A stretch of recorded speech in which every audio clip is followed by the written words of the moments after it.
जय श्री राम बच्चों। आज हम लोग श्री रामचरितमानस प्रथम सोपान बालकांड का आगे का भाग पढ़ेंगे। इसमें पार्वती जी भगवान शिव जी से प्रार्थना करती हैं, अनुरोध करती हैं कि हे भगवान, हमें श्री रामचंद्र जी की हर कथा का वर्णन करके बताइए, मैं उसे सुनना चाहती हूँ। क्योंकि कल्प वृक्ष के नीचे बैठ कर के भी कोई दरिद्र रह जाए, ये तो दुर्भाग्य की बात है।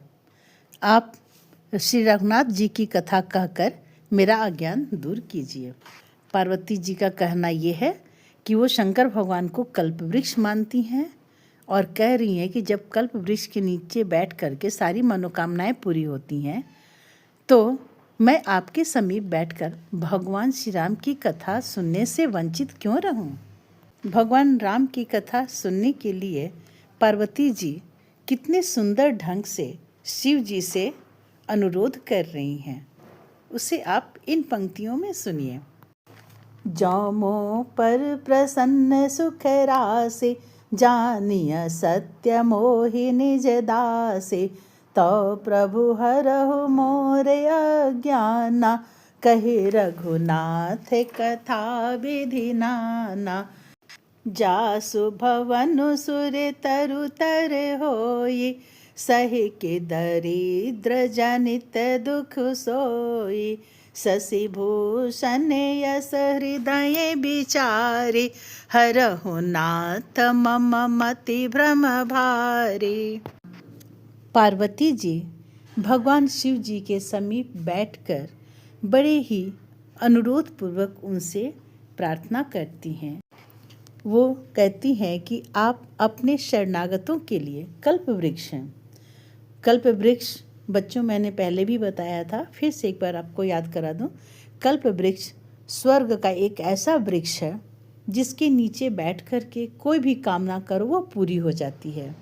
इसीलिए पार्वती जी ने कहा कि हे शिव जी, आप तो कल्प वृक्ष हैं और कल्प वृक्ष के नीचे बैठ कर के कोई भी व्यक्ति गरीब या दुखी नहीं हो सकता है।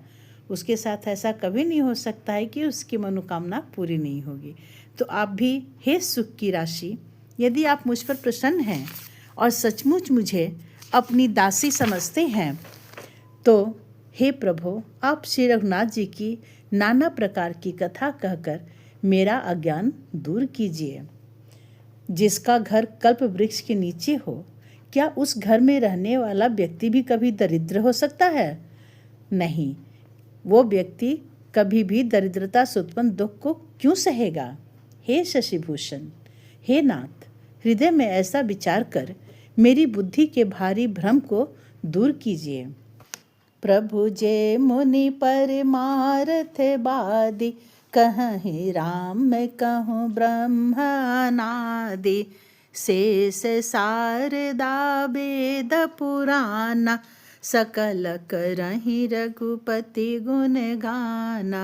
तुम पुनि राम राम दिन राति, सादर जपहु अनंग आराति।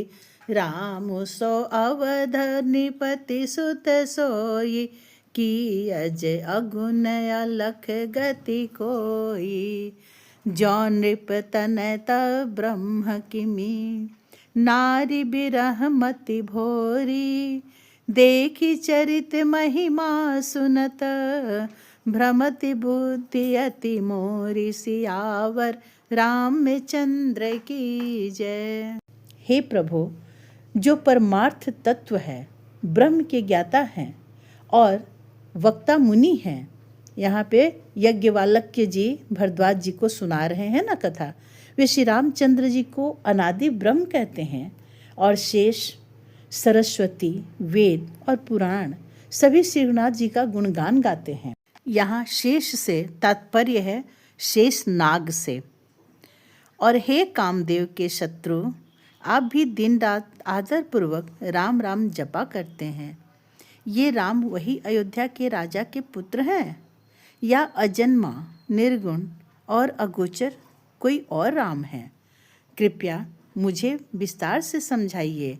यदि वे राजपुत्र हैं तो ब्रह्म कैसे, और यदि ब्रह्म हैं तो इस स्त्री के विरह में उनकी मति बावली कैसे हो गई। इधर उनके ऐसे चरित्र देखकर और उधर उनकी महिमा सुनकर मेरी बुद्धि अत्यंत चकरा रही है। मैं भ्रम में हूँ, मेरा भ्रम दूर कीजिए स्वामी। पार्वती जी शिव जी से भगवान राम की कथा सुनने के लिए अनेक तरह से अनुरोध कर रही हैं और वो बहुत इच्छुक हैं कि राम की कथा को विस्तार से कैसे जानें। बच्चों, आपके ही मन में बड़ी इच्छा हो रही होगी राम कथा सुनने की, तो आप मेरे चैनल को सब्सक्राइब करें, लाइक और शेयर करें और कमेंट करके बताएं कि आपको और क्या क्या जानने की इच्छा हो रही है। जय श्री राम बच्चों।